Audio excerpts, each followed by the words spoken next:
আমার দেবরের বউ মানে আমার ছোট যা, আমার একটা মাত্রই দেবর আর তার একটা মাত্রই বউ, আর তার শাশুড়ি আমার বাসায় প্রথম আসছে। তো তারা আমার বাসায় প্রথম আসছে, সেজন্য আমি যেভাবে তাদেরকে একবেলা তালা সাজিয়ে খাবার দিয়েছিলাম, সাথে আরও অনেক কিছু ছিল, বাট আপনাদের সাথে যতটুকু দেখাইতেছি এর মধ্যে আমার হাজব্যান্ড মানে ওয়ালিদের বাবার অনুষ্ঠান ছিল, বান্ডারি অনুষ্ঠান। তো বান্ডারি অনুষ্ঠানে আমরা গেছিলাম এখানে গান দেখার জন্য। তখন আমাদেরকে যখন খাবারটা এখানে দেওয়া হয়, আমরাও এখানে ছিলাম, ওইখানে খাবার খাওয়ার জন্য সবাই প্রস্তুতি নিয়েছি, বসে পড়েছি। এখানে তবারকটা পাতলা খিচুড়ি ছিল, খুব মজা ছিল। আসসালামু আলাইকুম আমার সকল প্রিয় আপু এবং ভাইয়ারা, আপনারা সবাই কেমন আছেন? আশা করছি কাছে এবং দূরে, দেশ এবং দেশের বাইরে যে যেখানে বসে আমার আজকের ভিডিওটি দেখতেছেন, আল্লাহর রহমতে আপনারা সবাই অনেক বেশি ভালো আছেন। আমরাও আল্লাহ তাআলার অশেষ রহমতে আলহামদুলিল্লাহ বেশ ভালো আছি। আজকে অনেক দিন পর একটা ব্লগ ভিডিও নিয়ে আসলাম আপনাদের মাঝে। তো আশা করছি সবাই ভালো আছেন। এখানে আমি একটা আস্তা মোরগের রোস্টের মতো করে আর কি ফ্রাই করব। তো এখানে আমি সব ধরনের মশলা দিয়েছি এবং সসও দিয়েছি, টমেটো সস এবং সয়া সস দিয়ে ভালো করে মশলার সাথে অ্যাড করে নিয়েছি। তো এখন সবগুলো মশলা ম্যারিনেট করে নেওয়ার জন্য এই যে মুরগিটারে আস্ত, এখানে আমি 2 কেজি ওজনের একটা মুরগি নিয়েছি, আর মুরগির 2টা পা সুতা দিয়ে বেঁধে রেখেছি যাতে এলোমেলো হয়ে না যায়। এখন সবগুলো মশলা মুরগির আশেপাশে এবং ভিতরে সব দিকে সুন্দর করে লাগিয়ে আমি কিছুক্ষণ ম্যারিনেট করে নিব। আধা ঘন্টার মতো এভাবে ম্যারিনেট করে রেখে দিব। তারপরে আমি তেল গরম হয়ে গেলে তেলে ভেজে নিব। এদিকে আমি একটা চুলায় প্যান বসিয়ে দিয়েছি আর তেলও গরম হয়ে গিয়েছে। এখানে সাথে আমি আরও 4 পিস রোস্টের জন্য লেগ পিস নিয়েছি, আর একই মশলা দিয়ে লেগ পিসগুলো আমি ম্যারিনেট করে রেখে দিলাম। এগুলো ভাজতে বেশ একটা সময় নিয়ে ভাজতে হবে। চুলার আঁচটা কিন্তু বাড়িয়ে দিয়ে রেখেছি, কারণ কম আছে এটা ভাজা যাবে না।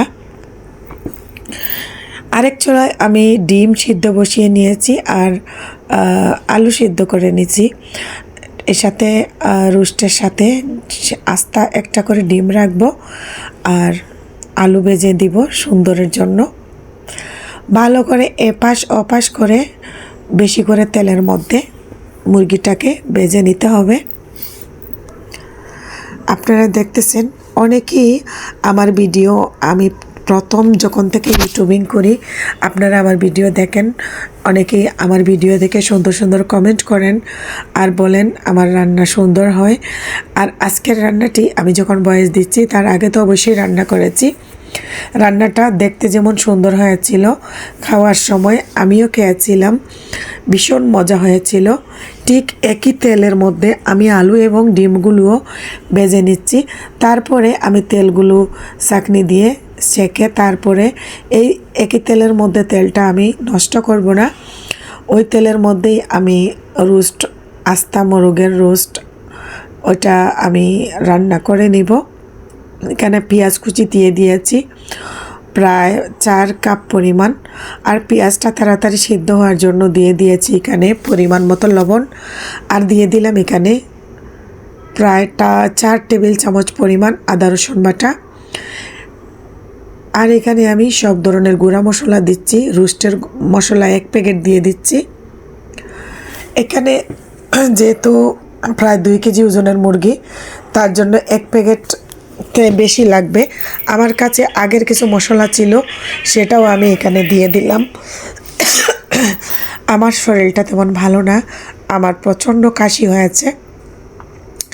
এর মধ্যে আমি দিয়ে দিয়েছি টমেটো সস আর দিয়ে দিলাম টক দই।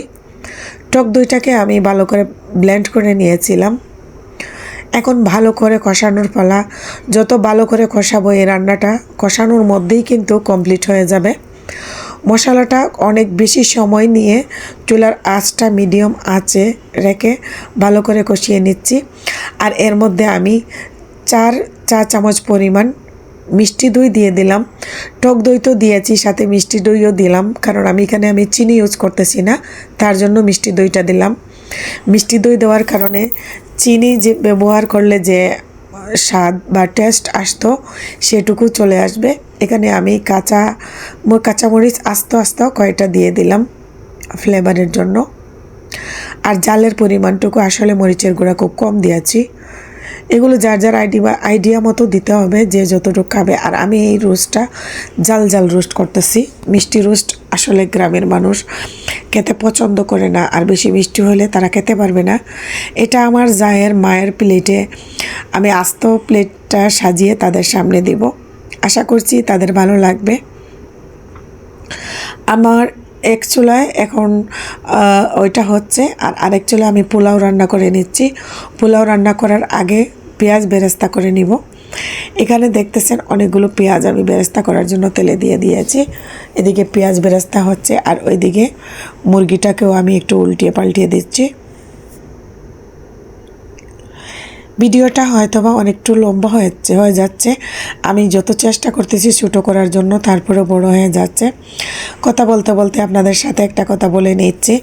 আজকে অনেক দিন পর ভিডিও দিচ্ছি। হয়তোবা এই ভিডিওটা অনেকের কাছে যাবে, অনেকের কাছে নাও যাবে। যারা আমার ভিডিওটি দেখবেন প্লিজ একটা লাইক দিয়ে আমার ভিডিওটা কন্টিনিউ করে রাখবেন। আর ভিডিওটি ভালো লাগলে আপনাদের ফ্যামিলি অ্যান্ড ফ্রেন্ডসদের সাথে শেয়ার করে দিতে পারেন। যারা এখনও আমার চ্যানেলটি সাবস্ক্রাইব করেন নাই, প্লিজ আমার চ্যানেলটি সাবস্ক্রাইব করে পাশে থেকে যাবেন। আর যারা অলরেডি সাবস্ক্রাইব করে পাশে আছেন সবাইকে অসংখ্য ধন্যবাদ। চালটাকে এর মধ্যে আমি ভালো করে ভেজে নিয়েছি, আর দিয়ে দিয়েছি এখানে প্রায় হাফ লিটার পরিমাণ দুধ। পোলাওতে দুধ না দিলে পোলাও মজাও লাগে না, আর পোলাওর কালারটাও সুন্দর আসে না। আমি পোলাও রান্না করলে এত সুন্দর ঝরঝরে পোলাও হয়। পোলাওটাও হয়ে গেছে। এখন আমি উপরে বেরেস্তাগুলো ছিটিয়ে দিয়ে দিলাম, আর এই বেরেস্তা দিয়ে আমি আবারও ঢাকনা দিয়ে রেখে দিচ্ছি। এদিকে আমরা আজকে পিঠা বানাচ্ছি।